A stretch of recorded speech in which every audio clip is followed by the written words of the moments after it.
Shivaji Maharaj's court poet Kaviraj Bhushan writes Indrajimi Jambh par Badavasu Amba par Ravan Sadamb par Raghukula Raj hai Paunabari Bah par Samurati Nah par Josahasra Bah par Ram Duja Raj hai दावा द्रुमदंड पर चीता मृग झुंड पर Bhushan we तुंड पर जैसे मृगराज है तेज तम अंश पर कान जिमी कंस पर त्यो मलेच्छ वंश पर शेर शिवराज है. This last line, Sher Sivraj hai, holds true when you learn and when you understand the Afzal Khan campaign. The Afzal Khan campaign was one of the initial campaigns of Shivaji Maharaj. It established the Maratha Swarajya in the Deccan. You see, forces like the Mughals and the Europeans did not notice Shivaji Maharaj initially. But after the Afzal Khan campaign, they started to take Shivaji Maharaj and the Marathas seriously. The Afzal Khan campaign is also an excellent example of Shivaji Maharaj's Ganimi Kawa, how he tricked the enemy. So in this video, let's start learning about the Afzal Khan campaign, Shivaji Maharaj's most interesting and most well-known famous campaign. Before we dive into the campaign itself, let's have a little bit of a backstory. You see, Shivaji Maharaj started his battle for Swaraj at the age of 16 in 1646. Shivaji Maharaj's initial conquests were against the Adil Shahi. The Mughals and the Europeans did not take notice of Shivaji Maharaj. But the Adil Shahi was very much irritated. The initial captures of Shivaji Maharaj were Torana, Subhanmangal, Rajgarh, Kondhana, Purandar, etc. Shivaji Maharaj's father and his elder brother Shahaji Raje Bhosle and Sambhaji Raje Bhosle both worked for the Adil Shahi. So the Adil Shahi was not only annoyed by the fact that Shivaji Maharaj was capturing its forts, but the Adil Shahi was also annoyed because Shivaji Maharaj's own family members were working for the Adil Shahi, but Shivaji Maharaj was against the Adil Shahi. So in 1648, the Adil Shahi sent one of its topmost Sardars, Fateh Khan, to defeat Shivaji Maharaj.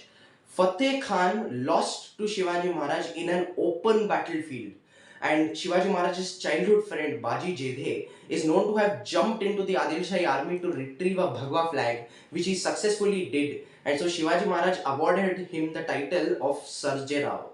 Fast forward to 1656, Shivaji Maharaj was 26 years old, and he had captured pretty much everything up till the Zauri region. The Zauri region is this densely forested region in Maharashtra. It is close to Vai and Mahabaleshwar.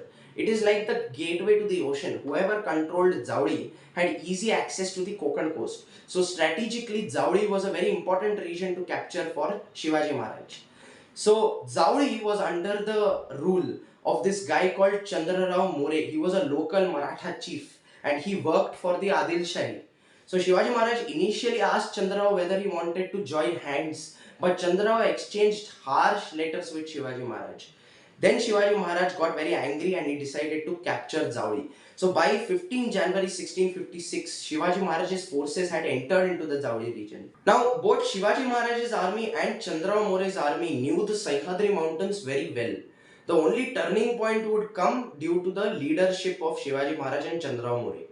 So battles continued, and by 10th May 1656, Chandrarao More finally surrendered to Shivaji Maharaj. And since he was a fellow Indian, Shivaji Maharaj let him go. Now Chandrarao More did not stop there. He started to conspire with this guy called Baji Ghorpade of Mudhol on how to kill Shivaji Maharaj. This Baji Ghorpade also worked for the Adil Shahi, by the way. So when Shivaji Maharaj heard of this, he got very angry. He decided to show no mercy. So he sent his armies against Chandrarao More. Chandra Rao and his son Krushnaji were both killed, but Baji Ghorpade somehow managed to escape. So what happened? What did Shivaji Maharaj gain after all of this? Number one, Shivaji Maharaj got control over the entire Zauri region. Also, forts in the Zauri region like Makarandagad, Chandragad, Songad, Kangori, Chambhargad, etc.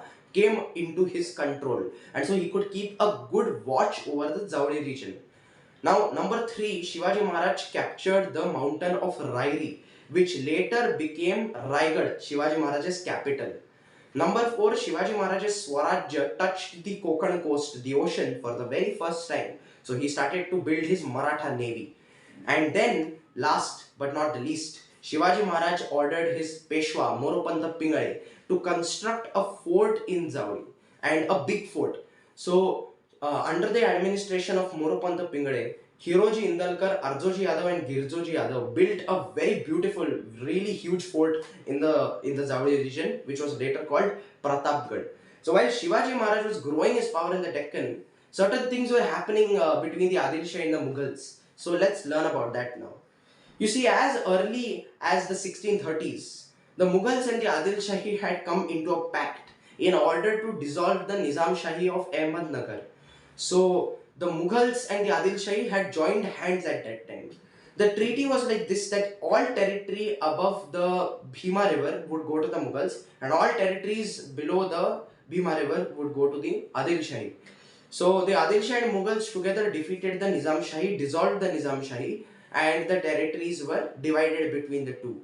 Shahaji Raje, Shivaji Maharaj's father, worked for the Nizam Shahi, and so after the Nizam Shahi was dissolved, he was recruited by the Adil Shahi. The Adil Shah and Mughals, even though they had signed a treaty earlier, were still not best friends, and they were in constant clashes with each other. The Adil Shahi army was led by this guy called Afzal Khan, while the Mughal army was led by the Mughal prince Muhyiddin Muhammad. He was the viceroy of the Deccan. In one of these clashes, Afzal Khan managed to capture the Mughal prince Muhyiddin Muhammad. This was a big deal for a Deccani Sultanate like the Adil Shahi. They had captured a Mughal prince. They could do anything. They could hold him as hostage. They could use him as leverage, etc., against the Mughal Empire. So Afzal Khan's prestige increased, the Adil Shahi's prestige increased, the Adil Shahi was going to celebrate. But one day Afzal Khan, who was very angry, came roaring into the Adil Shahi court, and the news which he brought with him was not pleasant at all. You see, the Adil Shahi Wazir Khan Muhammad set Muhyiddin Muhammad free. Why? Because he was scared. He thought that the Mughal prince was captured. So to free him, a large Mughal attack would come from the north. And so he set Muhyiddin Muhammad free. And when Badi Begum Sahiba, the queen mother of the Adil Shahi, heard about this, she got so furious that one by one she started to eliminate all the traitors. Khan Muhammad was not the only person who had done any treachery. There were others as well. So Khan Muhammad was killed on 10th November 1657, followed by Bahlol Khan, Fateh Khan, and some other traitors as well. This Muhyiddin Muhammad, who was set free, went back to the north. In 1658, he fought a war of succession against his brothers. Two of his brothers, Dara Shuko and Murad Baksh, were both killed by him. And his third elder brother, Shah Shuja, he was rooted into the forests of Arakan in present-day Myanmar, Burma, where he was killed by the local chieftains. So this Muhyiddin Muhammad later assumed the title of Alamgir Aurangzeb, and he finally became the sixth Mughal emperor after imprisoning his father Shah Jahan.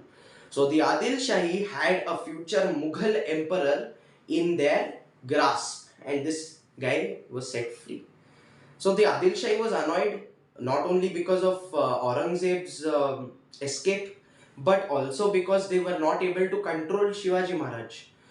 So finally, an angry Badi Begum called all of the Adil Shahi Sardars in the court, and she said, यहाँ पे कोई नहीं है क्या जो उस सिवा को मेरे कदमों में लाके पटक सके.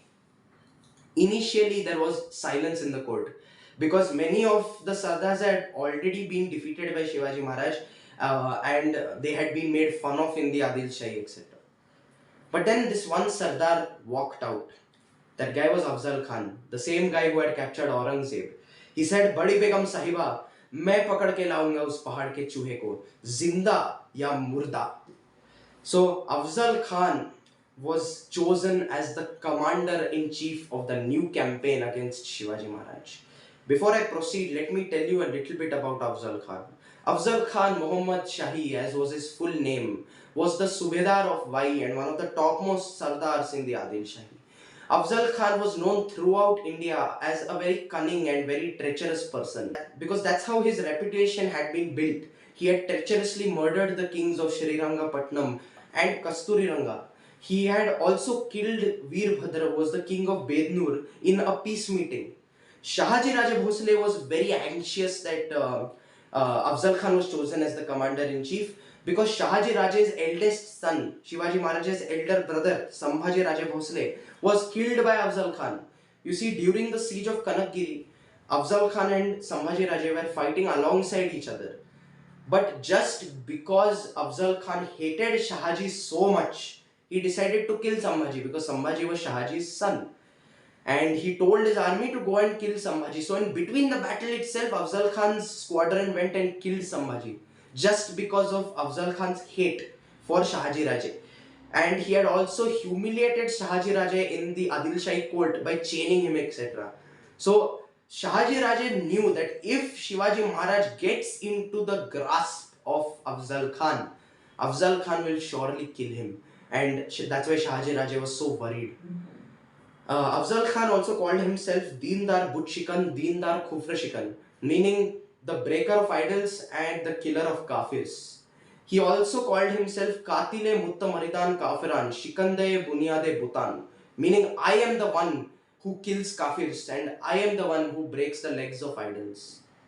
Afzal Khan overall was a very cruel person, and you must have understood that by now. But he was also very egoistic and arrogant. So let's take a look at his own seal, his mudra. His mudra is written in Persian and it says Gar Arch Kunat Sipahar, Ala Fazal Fuzala, Wa Fazal Afzal, Azhar Mulki Bajay Tasbih, Awaz Ayad Afzal Afzal. Meaning, whenever the high skies want to compare the excellency of Afzal Khan to the excellency of the most excellent people on this planet, in this whole world, then a voice will come saying Afzal Afzal, meaning Afzal Khan is the most supreme person in the world.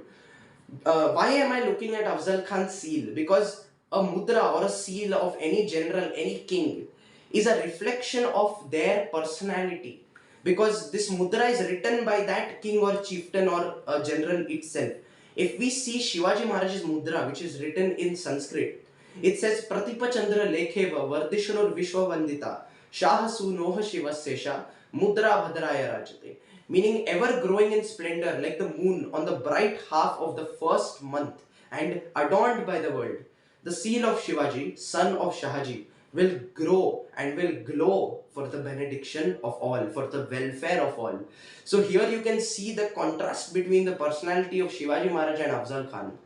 So just like that, Afzal Khan was chosen as the commander of the Adil Shahi, and many eminent Sardars joined Afzal Khan, like Ambar Khan, Yaqut Khan, Muse Khan, Hasan Khan Pathan, Pahilwan Khan, Afzal Khan's own son Fazal Khan, Afzal Khan's nephew Rahim Khan, Randullah Khan, Siddhi Hilal, Saif Khan. Then there were also Maratha Sardars, Naik Ji Padre, Jivaji Devkate, Zunjar Rao Ghatge, Kalyanji Yadav, Prataprao More, Shankaraji Mohite, Pilaji Mohite. So these were not very small names, they were big names in the Adil Shahi. And so Afzal Khan set out from Bijapur.